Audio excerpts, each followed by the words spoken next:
गंगू बाबा 200 अंग्रेजों को मारे थे।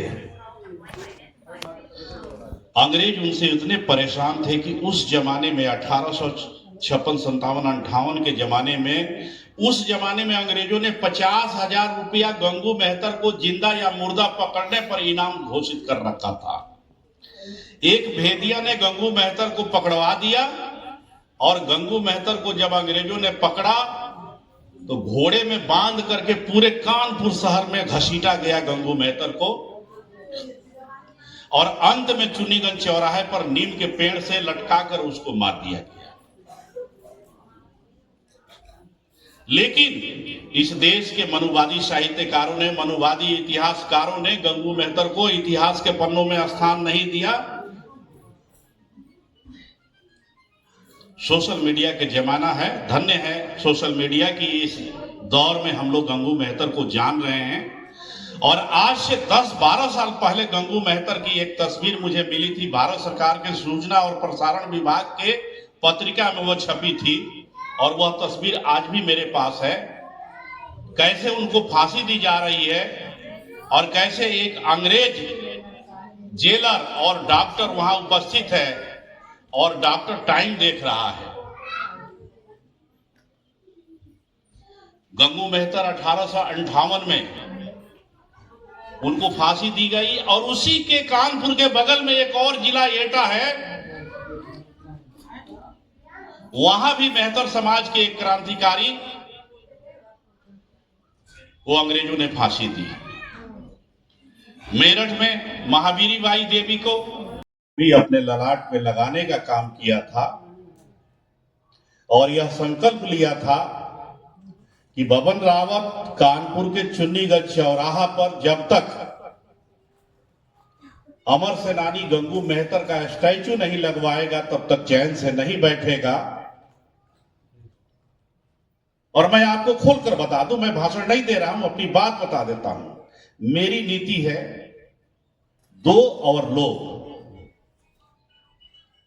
राजनीतिक पार्टियों को आप वोट करो, लेकिन शर्त यह भी रखो कि तुम मुझे क्या दे रहे हो, बदले में क्या दे रहे हो।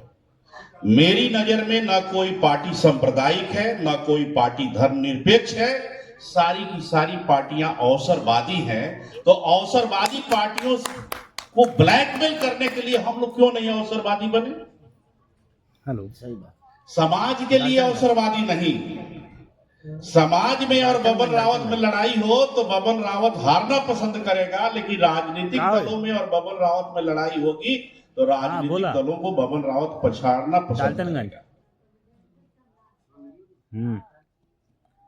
मैं भारतीय जनता पार्टी और कांग्रेस में कोई फर्क नहीं मानता हूं। मैं समाजवादी पार्टी और कांग्रेस पार्टी में कोई फर्क नहीं मानता हूं। आज के तारीख में न गांधी है, न लोहिया है, न जेपी है, न अंबेडकर हैं। जो है सब अवसरवादी है। तो मैं अपने लोगों को कहता हूं कि तुम अवसरवादी बनो, ब्लैकमेल करो राजनीतिक पार्टियों को कि आप मंगल पांडे की बात बहुत करते हैं, इसलिए क्योंकि वो ब्राह्मण था। आप माता दिन भंगी की बात नहीं करते हैं क्योंकि वो भंगी था। आप गंगू मेहतर की बात नहीं करते हैं क्योंकि वह भंगी था।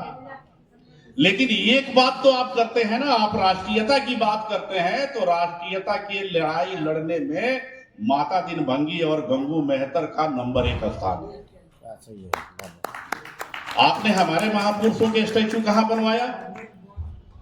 और कानपुर के चुन्नीगंज चौराहा पर गंगू मेहतर के आदमकद प्रतिमा लगनी चाहिए।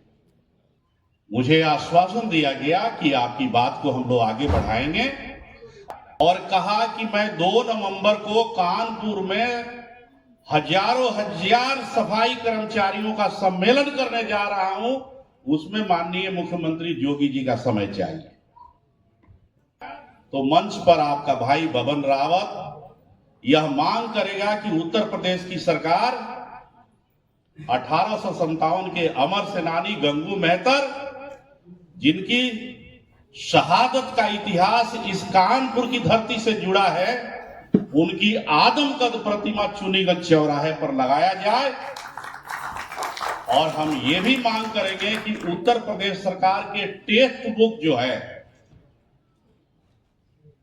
टेक्स्ट बुक की किताबों में गंगू मेहतर की जीवनी प्रकाशित किया जाए। सरकार पर दबाव बनाने, सरकार से बात करने के लिए किसी से भी किया जा सकता है। ये मेरा व्यक्तिगत मामला है। मैं ना वामपंथी हूं ना दक्षिणपंथी हूं, मैं अवसरपंथी हूं। उम्मीद है कि सरकार बात सुनेगी